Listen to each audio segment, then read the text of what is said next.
Shocking emails are leaked. Duchess Kate betrayed again. We've got the real reasons the Sussex duo won't have their titles stripped. Hello and a very warm welcome to the new version of Kate Middleton and the Queen News Channel.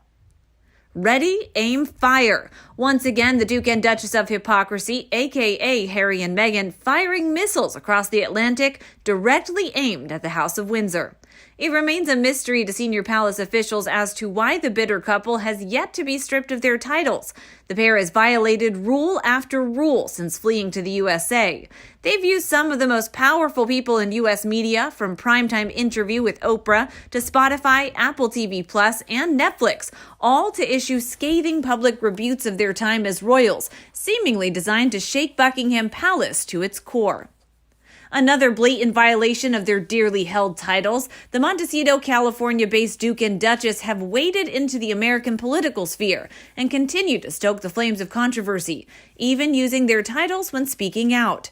The cries to strip them of their titles and demote them back to a plain old Mr. and Mrs. have been consistent and deafening, both from inside the palace and the UK public. Yet the palace has responded with stony silence, choosing to hide behind their never complain, never explain credo.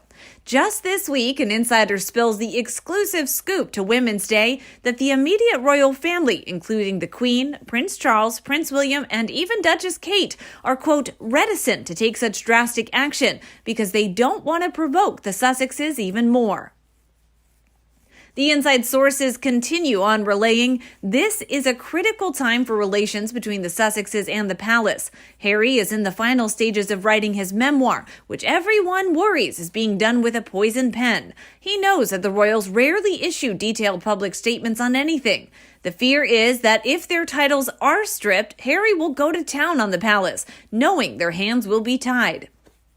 Back in the U.S., a source close to Camp Sussex in California says that Harry has an armory of blackmail against the family and, quote, has files inches thick ready for print. As was shown in Meghan's privacy case, there's a treasure trove of extremely candid emails sent between Harry and his staff. There's no doubt he has a bunch of correspondence between himself and Will's and Kate's household employees, and even the Duke and Duchess themselves, too.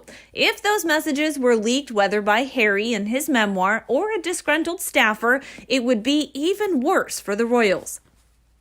Publishing insiders are spreading word of the magnitude of Harry's upcoming memoir. Bombshell would be an understatement. Insiders are touting the Duke's forthcoming memoir, slated for release next year, as a book of the century. Sounds like some of those folders ready for print will be mentioned in the next year's hardcover blockbuster.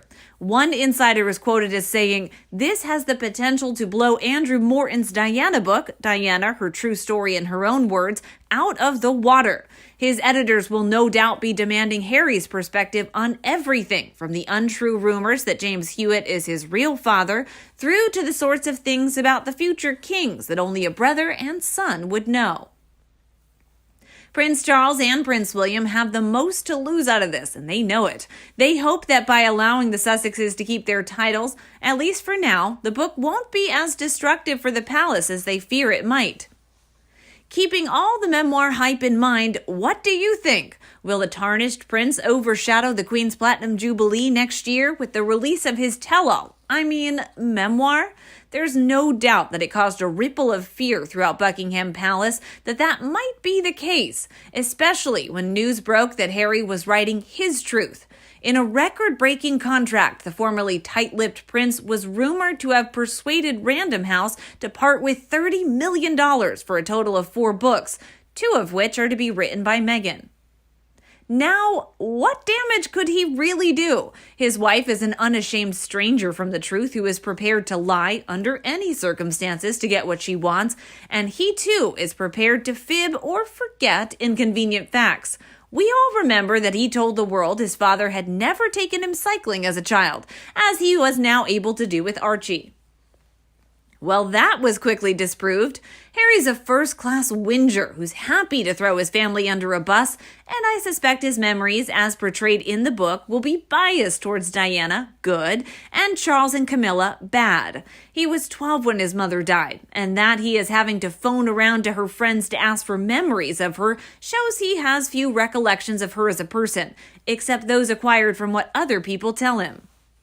Charles will be painted as the villain of the piece, and though there is enough out there to prove that Harry's opinion of his father wasn't always thus, so whatever Harry says about his upbringing, there is probably going to be something on the internet to counter his claims.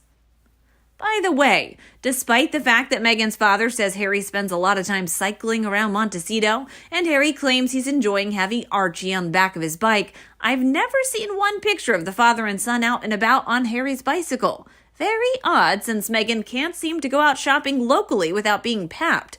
Perhaps Meghan should teach Harry how to alert the paps to his whereabouts, as she's done for many years. She did it in Toronto and London, just 2 examples.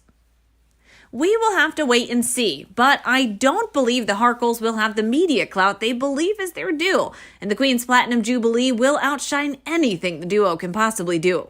Quite apart from anything else, some time ago we learned that Meghan and Harry were no longer a selling point on the cover of magazines, and yet Catherine has made it to the cover of no less than 4 this year alone.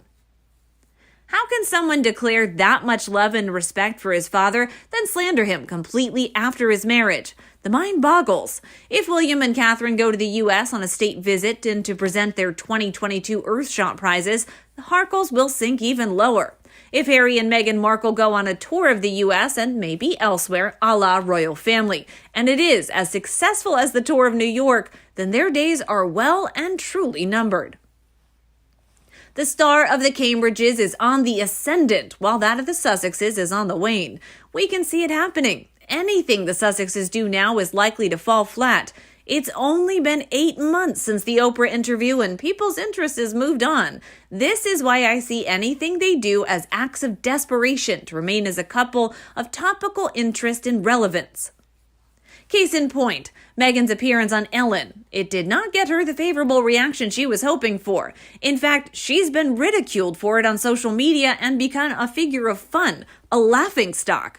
The proof that she lied in court is damaging, and the fact that she turned against her dad and tried to frame him for leaking her letter, that has backfired on her. People are sickened by that. That she discarded her own father like yesterday's newspapers? The man's only crime is that he loved and continued to love his daughter too much. Dishonoring your own parents does not sit well with most decent folk. Both Meghan and Harry have turned people off because of that. The fact that Meghan is in her 40s and Harry's in his late 30s and they are still whining and whinging as grown adults slinging mud at their families does nothing to enhance their profile. In fact, their behavior is seen by most decent people as despicable and beneath contempt. So, Roberta, I'm in agreement with you. Let Harry write his book and Meghan hers. I'm no fortune teller or a prophet, but I predict that nobody will buy them. Harry's will only be read by reviewers and the curious just to see what he has to say, but the majority of people won't bother. And as far as Meghan's film animation that is in the works, I predict that will be a flop as well. Who wants to watch a fanciful animation about Meghan as Pearl that is about her all along? Boring.